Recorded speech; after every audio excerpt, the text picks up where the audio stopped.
इसके प्रधानमंत्री का एक ही उद्देश्य है कि देश का विकास हर क्षेत्र में होना चाहिए। हर जाति का,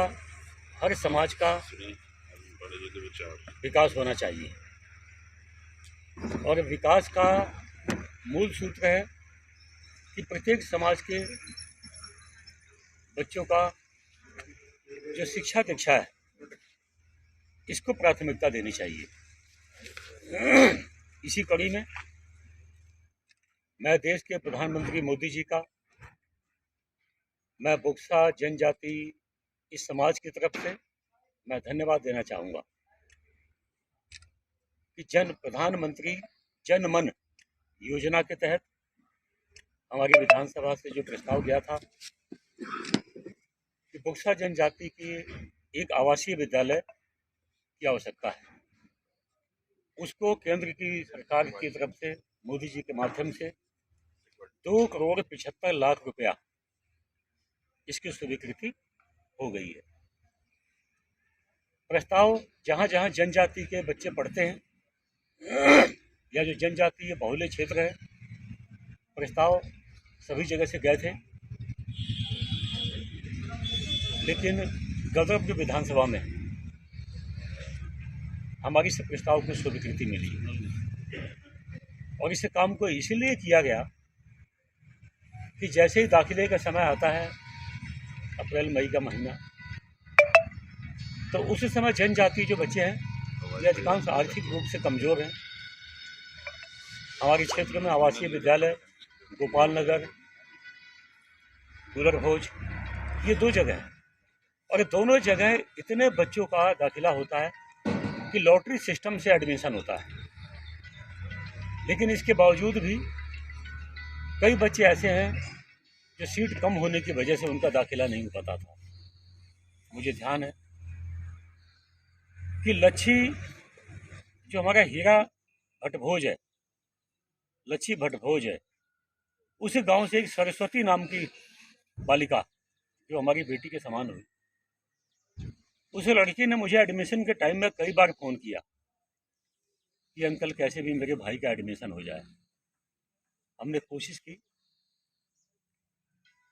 और कई लोगों के एडमिशन, जितनी सीटें होती हैं हम लोग कराते भी जितनी खाली होती हैं, लेकिन इसके बावजूद कई ज़रूरतमंद बच्चे, उनका एडमिशन नहीं हो पाता तो बड़ी तकलीफ होती है क्योंकि सीट नहीं होती। इन सब संवेदनाओं को देखते हुए विगत पिछले 2 साल से हमने प्रयास किया और आप सबके सहयोग से, आप सबके आशीर्वाद से, हमारी सरकार की सक्रियता की वजह से, हमारे मुख्यमंत्री जी के आशीर्वाद की वजह से पीएम जन मन योजना के तहत जो कुल्हा में हाई स्कूल है, इस हाई स्कूल में हमारा प्रस्ताव था 200 बच्चों के लिए आवासीय विद्यालय बनाने के लिए,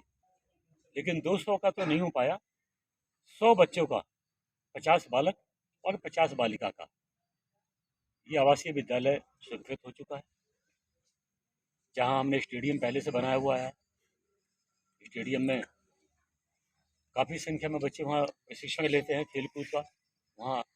युवा कल्याण विभाग के माध्यम से कोच भी है और वो स्कूल हाई स्कूल तक है। आगामी समय में हमारी योजना है कि उस हाई स्कूल को हम इंटर तक के क्लास में उसको तब्दील करेंगे, उसकी मान्यता हाई स्कूल इंटर तक कराएंगे ताकि वहीं बच्चे पढ़ें और ज़्यादा से ज़्यादा स्थानीय बच्चों को इस हॉस्टल में इनका दाखिला हो। तो निश्चित ही बुक्सा जनजाति के क्षेत्र में जिन बच्चों का दाखिला नहीं हो पाता था, ज़्यादा बच्चे होने की वजह से एडमिशन कईयों का नहीं हो पाता था, अब इसमें कहीं ना कहीं उन बच्चों को लाभ मिलेगा जो ये एडमिशन से वंचित रह जाते थे। तो पूरे क्षेत्रवासी बुक्सा जनजाति के भाई बहनों को मैं इसकी बहुत बहुत शुभकामना देता हूँ और समस्त बुक्सा जनजाति जो क्षेत्र है, जो समाज के लोग हैं, मैं इनकी तरफ से, मैं क्षेत्र के विधायक हूँ, इस नाते मैं अपने मुख्यमंत्री पुष्कर सिंह धामी जी का और देश के प्रधानमंत्री मोदी जी का मैं साधुवाद देना चाहूँगा। साथ ही जो शिक्षा विभाग के हमारे अधिकारी हैं, इन लोगों ने भी यहाँ की व्यथा को मन से स्वीकार किया और इन लोगों ने सकारात्मक काम किया। शिक्षा विभाग ने, चाहे हमारे खंड शिक्षा अधिकारी हों, चाहे सीईओ हों, चाहे समग्र शिक्षा अभियान के जो हमारे कार्य को देखते हैं प्रदेश के हेड हैं वो हों, चाहे सचिव हों, सब लोगों ने सकारात्मक इस विषय को रखा है, जिसकी वजह से सुलझी है। मैं डिपार्टमेंट को भी बहुत बहुत साधुवाद देता हूँ। धन्यवाद। विधायक जी, बात करें